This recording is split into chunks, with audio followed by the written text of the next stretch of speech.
Ladies and gentlemen, welcome back to the channel. Welcome back to another video. I am your host, as per usual, Showtime Shoots, and I am here to cover Stranger Things Season 5, Volume 1, Part 1. Without further ado, walk with Showtime. Showtime shot this. So, we begin Season 5 with the Byers moved into the Wheeler home. Everybody and their mama is in the home of the Wheelers. Nancy Wheeler, Mike Wheeler, Holly Wheeler, mom and dad, Nancy. I said Nancy Wheeler already, right? Yeah, Nancy Wheeler. Will's mom, Will himself, Jonathan. I think that's everybody. That's everybody. So we walk into the house and we see Holly Wheeler enter. No, I said enter. Holly Wheeler is by the window saying hi to a random figure that we don't know the name of yet, but we later discover it as Mr. What's-It. Mr. What's-It is an imaginary figure, not in Holly's mind, but it is Henry Creel, Mr. Vecna, or should I say the man that we shall not name, because he is like another Voldemort in this aspect of this brand new season. Now we have to wait a whole month for it to drop, but anyways, we'll talk about that later. But for now, we are Jonathan. I said Jonathan. Will's arc this season is so peak. It's not even a joke. It's so beautiful. It's amazing. I love it. I absolutely love it. It's peak written all over it. But anywho, moving on. Yeah, we all start off at breakfast, and then we have Rockin' Robin do her little radio morning announcements on at the radio station with I'm hard with names because there's a lot of people in the show. Hold on. It's not Jonathan. Steve. There you go. She was with Steve, and then we all watched her start her radio, and then she played a song for her little boo thing. I forgot the boo thing name, but that's besides the point.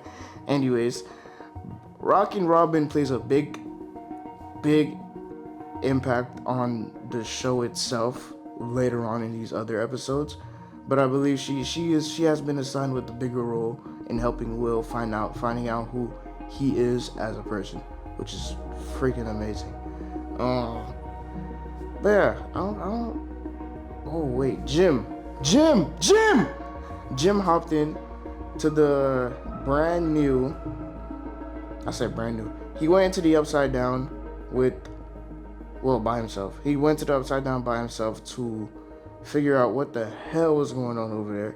The army has set up a whole new base inside there, and it was like, what the fuck? Why the fuck? What the hell is going on? Like, why are the Crawl?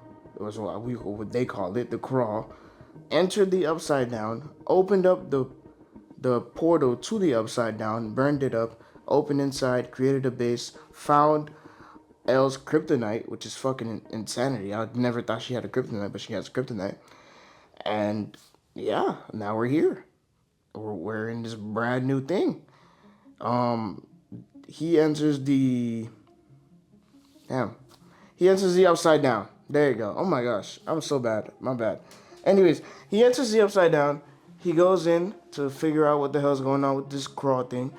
He pulls up. He hides in the back of a Crawl truck, and the Crawl trucks immediately stop, or comes to a sudden stop. I don't know why, but they come to a sudden stop. But we later figured out why they came to an ultimate stop, because now we have a Demogorgon on the loose. And Jim is on there. They crashed the car, and we're here. Now Jim has to report back to the base and see what's going on. They all head up to a crash, and boom, we leave Jim there for a little while. Now, Moving on later on in the episode, Elle comes around and sees Mike, and they have a talk. Dustin, I believe, he got beat up in episode 1 by the jocks, or the people that don't like Eddie at all. They didn't like Eddie at one bit until before Eddie died, and they still don't like the man. Dustin continuously gets bullied online, or not. I said online. We're in the 80s. Don't get on. They didn't have internet. What am I talking about? Anyways, yeah, he got bullied. He got beat up. He got a bloody freaking nose. Did not return to the base to help out at all. We don't see him for the rest of the episode until, I believe, either later that episode, or we didn't see him in episode 2. I don't remember that much as episode 1, but episode 2 we had to talk about. Anyways, continuing on. Let's go to episode 2, because I barely remember having an episode 1. Episode 2, I believe. I have to rewatch this whole damn thing, because I could barely remember what happened. But yeah. Anyways, Will is here in episode 2. Will has powers now. Don't y'all believe it? Will has fucking powers. Hello. Will fucking Byers is now on the level of L, on the level of Vecna, the hive mind, and L's sister, which is kind of crazy. OD, insane. Max is back too. Oh my gosh. Episode 2 was good. Episode 3 was when Max returned. Episode 4 was when Will got her powers. Spoilers! Sorry. But anyways, I believe that I have a couple of theories. I'm gonna knock these theories out the way right now, so I don't have to leave y'all here for too long. So my theories is that Holly, my number one theory. So you know how Mike gave Holly the necklace to protect her at all times. She didn't use the necklace necessarily to use it as quote unquote what Mike described as she could teleport from place to place just thinking about where she's going. No. I believe that somehow, some way Holly has powers. And I don't think it's just those three, Callie, Elle, and Will. I don't think those three are the only ones that has powers. I think Holly's gonna play a bigger factor in this season for sure, in part 2 on December 25th. I believe that the new fat kid, he is fucking hilarious. He is, like, people are hating on that kid, but he can act. He is the funniest man on my television, on my Netflix screen for a while now. He is the funniest. Tell mom, suck a fat one. Like, what the fuck? Like, what the fuck is going on? Genuinely, hold on, let me get my fucking water. I'm thirsty. But yeah, it's like what? What the hell is going on?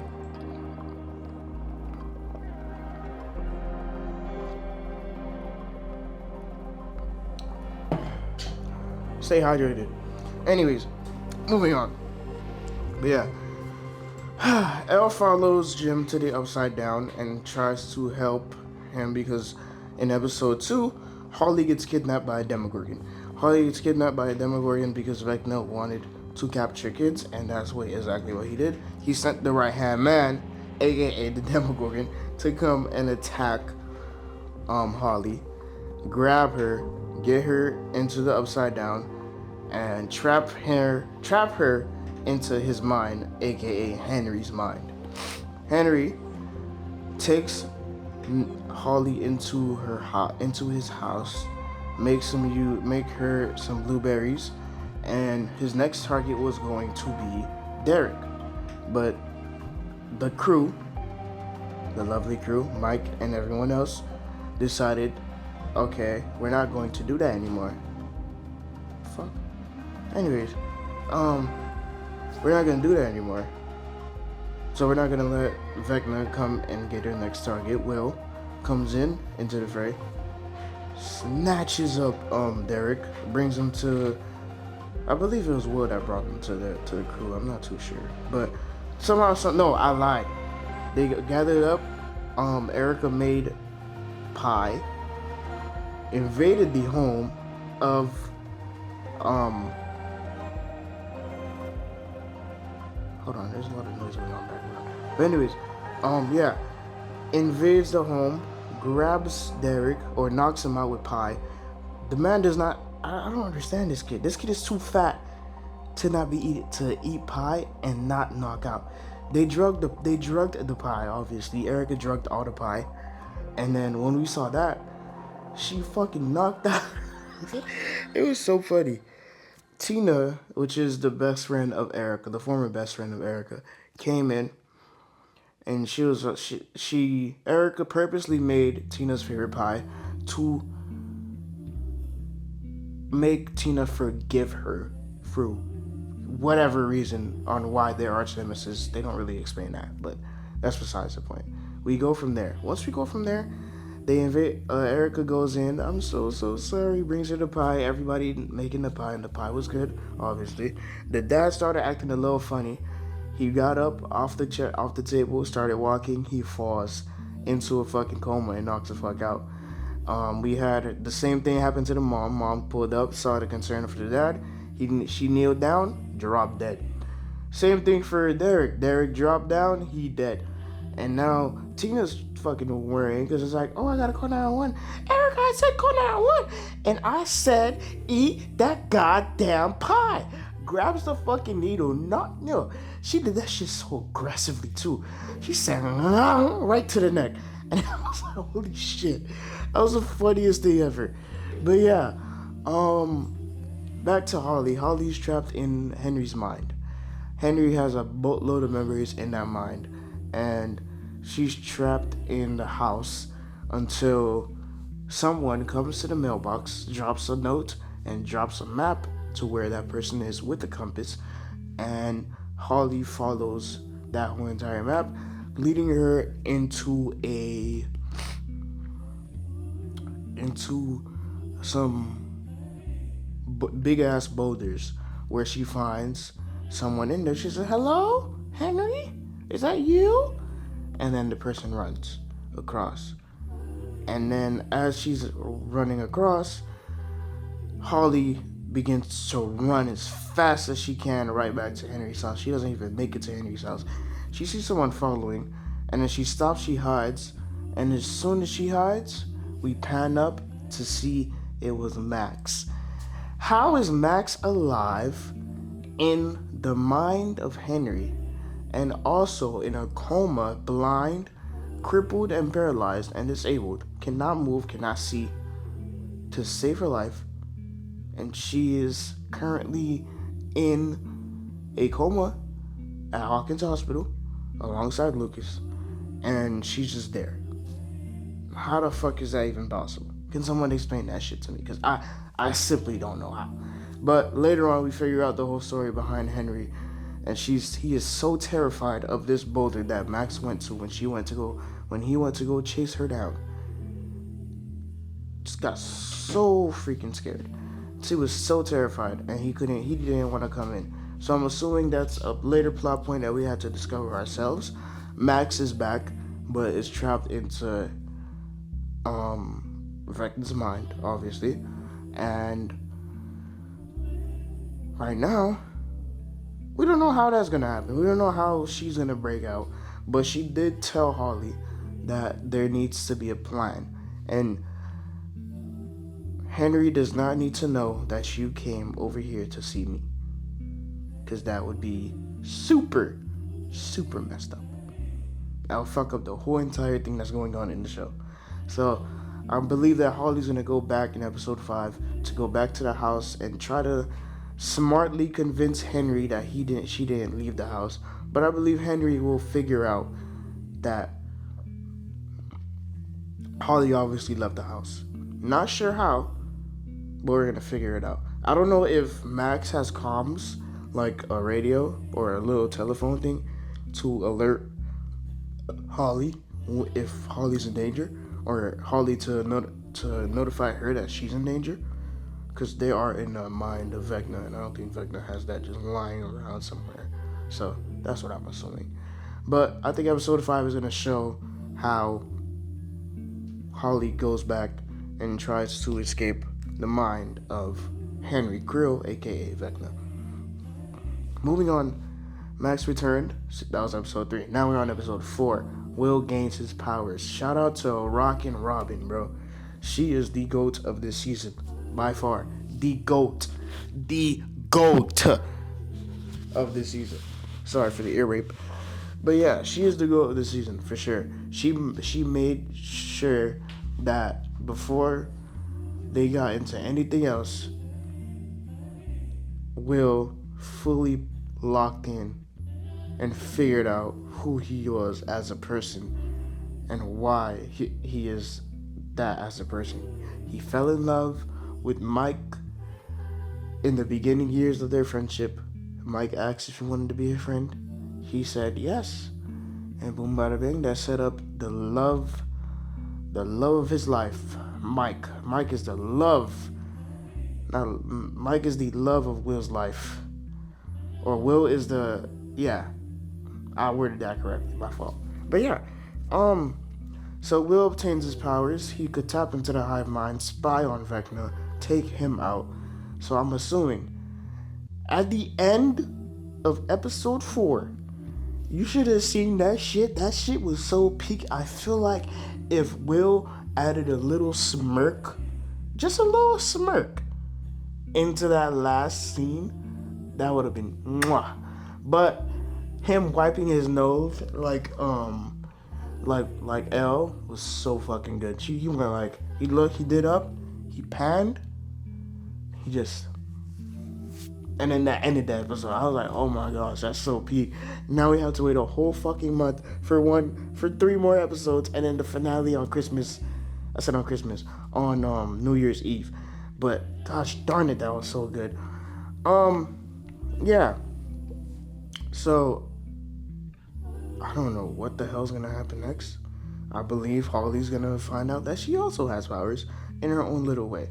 I don't know what the capability of her powers are, but remember, Mike did give her the necklace, so I'm assuming Mike gave him the necklace because it's from D&D, obviously, and so the necklace is supposed to protect her. So I don't know how that's gonna play a big factor, but when Holly was entering Henry's house back again in episode 2, because she went to go grab the mail, she felt something wrong, cause her necklace started doing the thing, and she looked back and she ignored it. So I'm assuming the necklace is gonna do that thing again, and it's like, oh, okay, well, boom, bada bang, that sets up whatever. But yeah, I think I covered everything. Will has powers, Max is back, Holly got kidnapped by Henry, and Jim is in the Upside Down alongside with Elle, and somehow, someway, Dustin returns in episode 2, and Steve. Hold on, before I go, let's talk about Steve and Dustin. They've been on some bullshit recently. They've been arguing back and forth. I think ever since Eddie died, Dustin hasn't really been the same, because he's been trying to defend Eddie's name for a while. For obvious reasons, because that man is literally a good person. He doesn't do no wrong. You know? So that's what I'm seeing. That's what I'm assuming. Well, that's what I know, because Eddie is really a good person, and he got bit up by bats a lot. To end episode 8. But yeah, so it's episode 8 of season 4, my bad. But yeah, Steve and him been getting into a lot of arguments recently. They've been back and forth bickering. I do not want as much as I would hate to see people leave, I don't want them to leave. I don't want them to die. I don't want Elle to die. I forgot. That was my last theory for this fucking episode. So, I think Will is the final gate. They said they opened up the last gate, but I don't think they really opened up the last gate. I think that's a little teaser to what happens later on in the next 3 episodes. But I truly believe that Will is the final gate, and Will has to sacrifice himself alongside with Vecna. So when Vecna dies, Will dies as well, because Will is a part of Vecna, if that makes sense. But I believe that Will is attached to Vecna. Well, he is attached to Vecna somehow, some way, which will lead him to his eventual sacrifice, aka his death. That was my theory. But yeah, I think that's all. I think I covered everything. Steve, I do not want Steve to die. I do not want Elle to die. I do not want Mike to die. I don't want Lucas to die. I need Max back. Max is the final end all be all to make sure that they survive. Cause Mike was talking about this thing called they move out of Hawkins after the whole thing is over, because they have done everything in their town to protect their town, and everything has happened, and there's a lot of trauma in that town, and they don't ever return, and they move to somewhere else, and it's nice and fancy and cozy and all that good jazz. So I do not want no one to die, but sadly someone has to die. Jim, please don't die. I already know Will's gonna fucking die. That's pretty obvious in my opinion. If Will somehow survives and he pulls a Harry fucking Potter, I'd be fucking surprised. But yeah, I don't want Jim to die. I don't want Elle to die. I don't want Mike. I don't want nobody on the cast to die. But I feel like the people that will die probably is gonna be Jonathan. I don't want to say Steve. Steve probably dies. I don't want Mike to die. Mike isn't gonna die. So it's Steve and Jonathan. So far, that's 2. They said there have 5 confirmed deaths, but I'm not sure if that was a rumor or if that was actually the real thing. But Jonathan, Steve, I don't want to say Robin. I don't want to say Derek. I'm gonna just stick with Steve and Jonathan. I don't want nobody else to die. But that's my final thing for this video. Thank you all for walking and talking with Showtime. I appreciate y'all very, very much. And I will see you guys for volume 2 of Stranger Things, where I'll review this whole show. And I hope that I got better with talking. I get better with talking in the next one, because this one I completely butchered it. But anyways, thank you all for watching. Thank you all for stopping by. I will see y'all in the next video. Later. Showtime Shoots, signing off.